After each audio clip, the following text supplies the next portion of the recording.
Hi, welcome to Allergy Dragon's Lair. My name is Martha Morgan. I'm your host. I'm a specialty diet and allergy chef. I happen to have some food allergies and celiac disease, but my biggest claim to fame is raising a child successfully to 21 years of age with celiac disease and over 30 food allergies. So today in Allergy Dragon's Lair podcast, I literally have like my youngest guest ever so far on the podcast. And we're going to jump into this episode. But before I jump into the episode and go over who I have on here, we're going to do our quick disclaimer. The views expressed here on our show are our personal opinions and our guest life experiences. We are not healthcare providers or doctors. Please seek advice from your healthcare professional for any diagnoses or changes to your healthcare plan. End of disclaimer. Like I said before, I'm super excited. I might be dancing just a little bit in my seat anyway. I mean, like, it's kind of crazy. I can't get up and dance right now. But I have a very special guest with me today. I have Alannah, and Alannah is going to teach us all how to dance like a cupcake and all kinds of other things that are really awesome. So, Alannah, thank you so much for taking the time to be on the podcast. And can you go ahead and introduce yourself to everybody listening? First, yes, so my name's Alannah Williams. I'm 17 years old and I own a baking company called Dance Like a Cupcake. And with this company, I started it because my little brother, he had food allergies. And whenever we'd go to events, I'd always see him sitting alone somewhere because he wasn't able to eat the same food. So I saw him sitting by himself, and I had the idea to create a company to where people with dietary restrictions were able to eat dessert. My desserts are actually vegan and allergy friendly. Awesome. And just for those that happen to be listening in post-production, and we're going to try, but this is actually our second time trying to record this. We've had some technical issues both times, but I think this time it's gonna be our lucky time. So that is awesome. And that's actually like kind of some of the reasons I started following you. It's been at least 2 years now, maybe three, but about 2 years. You were in Japan when I first started. Yeah. So like talk about, like, you've been to places that I've thought about going, have not made it to. Just how was that like, creating a business overseas and different things like that? I loved creating desserts overseas because I was able to take, a few flavors from the places I've been. Like in Japan, they had cherry blossoms, so I incorporate that flavor into one of my cupcakes, and I made a Sakura cupcake, and that was one of my sellers.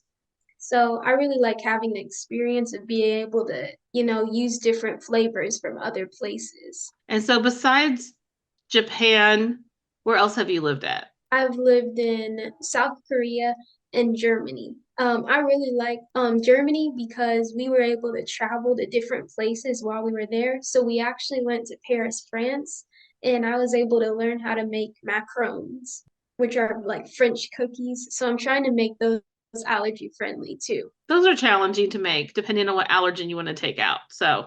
Yeah, So I know when we previously talked before, you were talking about your process, and like you had kind of like started making recipes for your little brother, and you started it kind of like, you had gone over like something about like I guess South Korea, but then you were talking about like you finalized recipes in Germany, I think, or something from like our first interview.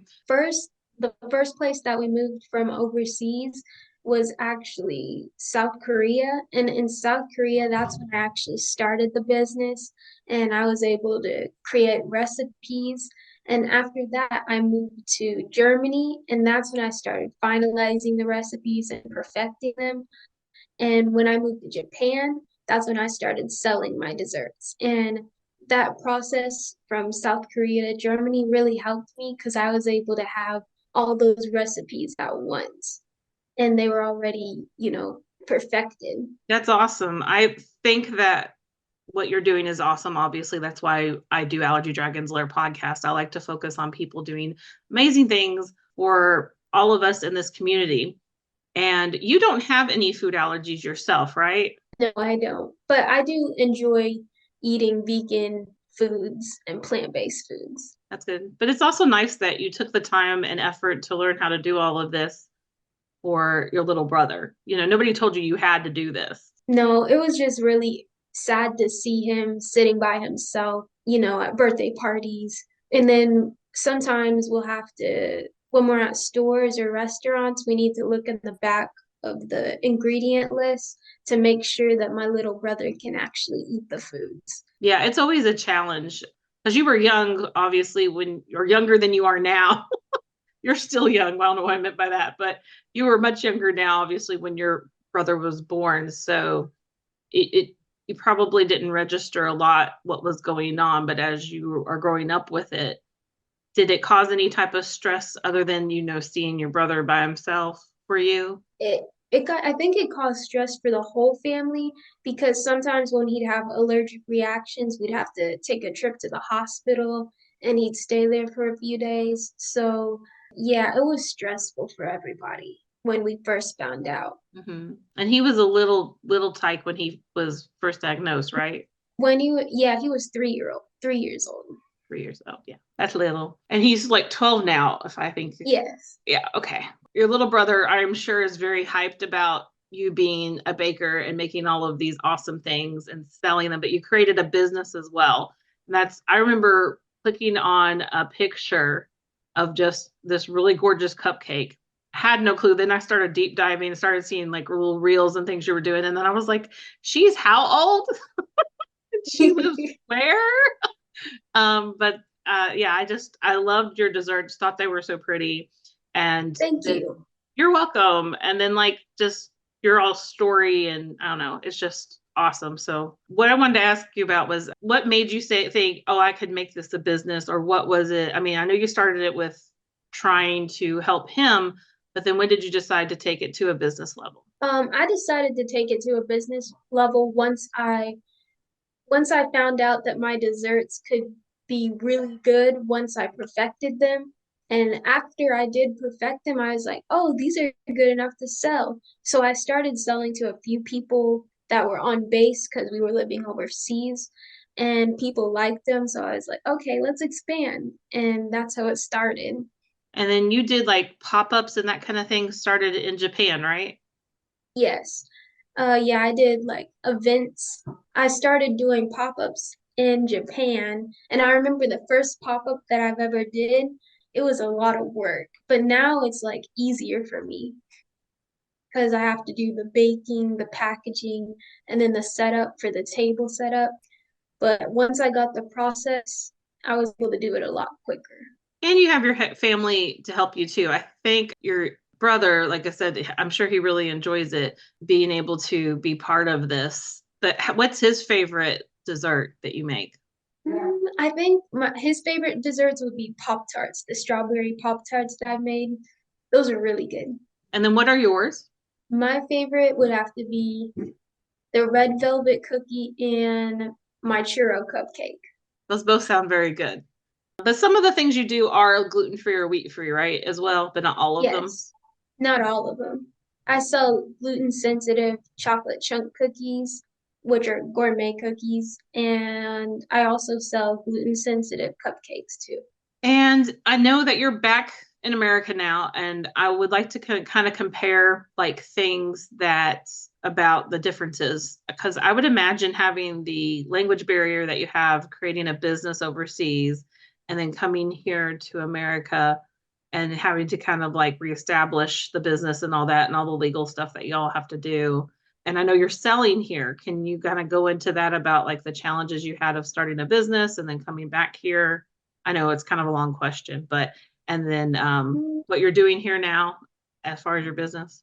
So now that I've moved back to Tennessee, I've started selling at a store called Painted Tree, and I'm a vendor there, so I'm able to sell my gourmet cookies. And sometimes I'll even go in on Fridays and hand out samples to people.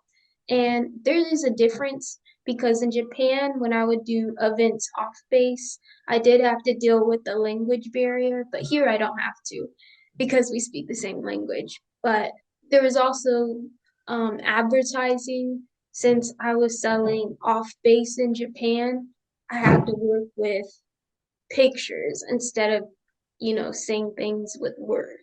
Yeah, that would be interesting. So you'd have to like kind of do more of a picture. That's interesting. So overall, you think it's easier here to start a business because of the language barrier? Yes. Okay, cool. Good to know. It would definitely be hard for me too. You have your stuff together too, as well, because like you are a senior in high school getting ready to graduate, but not just graduate high school. Can you tell us about what you're doing in the future and that kind of thing, like your education? Yes, so right now I'm homeschooled. I'm doing something called dual enrollment, and I'm homeschooled, so I take college classes. And I'm looking forward to graduating this year in high school. And then in the fall, I'm graduating with my bachelor's degree in hospitality management. So I would say that like maybe possibly an overachiever or just somebody that is goal oriented like you is just amazing. And I love to celebrate people like you because so many Oh, people out here, I can't. And I'm like, you're like, I can. So I love that about you and to be so young and you have your life together more than like some people that are twice your age. Do you know how amazing you are? yeah. Good. I'm glad. I really am. I'm glad that you know how awesome you are.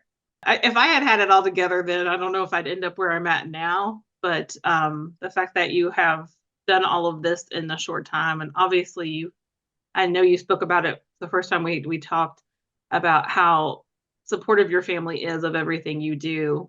How would you say that they have helped you get everything together, like for the business and that kind of thing, and their support and Um, well, I'd say my mom, she really helps me with planning ahead. So I'm able to, if I have an event, I can plan what I'm gonna take or figure out the prices. My brother, the one who's allergic who has food allergies, he Mhm. helps me with packaging. And my other two siblings, they help me with handing out samples. And my dad, he drives us to the events, or if I have a big table, he helps carry everything. So it's like a full family business. We're all working together. Well, that's good. Everybody's working together as a team, and that's how it should be. And it's great that you're getting to do that. I incorporate my family too. Sometimes I call it that they're voluntold to do it. They're not volunteering. Yeah, that's what it's like. Well, that's good. Sometimes you have to be voluntold. That's just how it is. But then they'll be asking for in return at some point because you are since you're the oldest, then that comes back around to help support them too. So, what does it mean to dance like a cupcake to you? So that's my favorite question. Whenever you taste my cupcakes and or cookies or any dessert that I have, they'll be so delicious that you'll want to start dancing like a cupcake. And this means that it'll be so good that you just want to dance. It makes you that happy. Okay, cool. Yeah, I was thinking something like the twirl of like the icing on the top, so you're twirling around. So Oh, that too. that too. Or it's the sugar rush. We don't know, but that's cool. I like that. Okay, so then what are your plans for Dance Like a Cupcake in the future that hold, even though it seems like you already got your future kind of down? What are your future plans? In the future, I plan to sell in stores and do wholesale to companies. And after you graduate and everything like that, you're just going to be like moving on with Dance Like a Cupcake? Is that where you're heading? Well, after I graduate, I plan to get a minor in culinary arts and while working on my business at the same time. Okay. So you're just going to keep dancing like a cupcake, just keep going, right? Yes. Okay, cool. I love your dream. I love what you're doing right now and living your dream and whatever you want to call it, a hustle girl boss. I love females that are empowered, and that's exactly what you are. When I grow up, yes, I'm 48 years old. When I grow up, I would love to be like you. I hope I kind of am already, but you're definitely an inspiration to, I think, anybody that is out there trying to start a business, trying to do better for their family, be supportive of their family members. I mean, like I said, you are an inspiration to so many people, including me. And so I just want you to keep doing what you're doing. And so the other thing I want to do is I always ask everybody to either, if there's something else you wanted to say that we didn't get to, or what is your ending thought or inspiration to that you would like to leave with everybody? My inspiration or inspiring thought would be to let people know that if they have an idea, for a business or a company or just anything that they want to do, just work hard to get to where you want to be instead of just wondering or overthinking it, wondering, oh, should I start this? Just start now. There's definitely something to be said for when you just start doing something. Mm-hmm. But yeah, the over planning is definitely a big issue. Awesome advice, inspirational thought. It was kind of both. So we're both action people, and I love that. So I guess we're about here at the end. Alannah, thank you so much for being on Allergy Dragon. I really appreciate it. Thank you for inviting me. Not a problem. Anytime. I will love to have updates going forward at some point. Maybe we do a yearly check-in. Just, hey, how's Yeah, it going? actually. Yeah, that would be awesome. For real. And don't forget, you got to send me some cupcakes or cookies at some point. Yes, Anyway. I will send you some cookies. Cool. Awesome. Everything is going to be listed down below, so you can check out Alannah and Dance Like a Cupcake. And when Alannah expands, because we know she's going to, and you can go buy her things in the grocery stores or wherever, or mail order, whatever comes first, you're going to be able to know about it. So I'll have everything linked down below. Don't forget to subscribe, like, share this podcast, and rate this podcast, whatever platform you happen to be watching us on. And we'll talk to y'all later. Bye. Bye.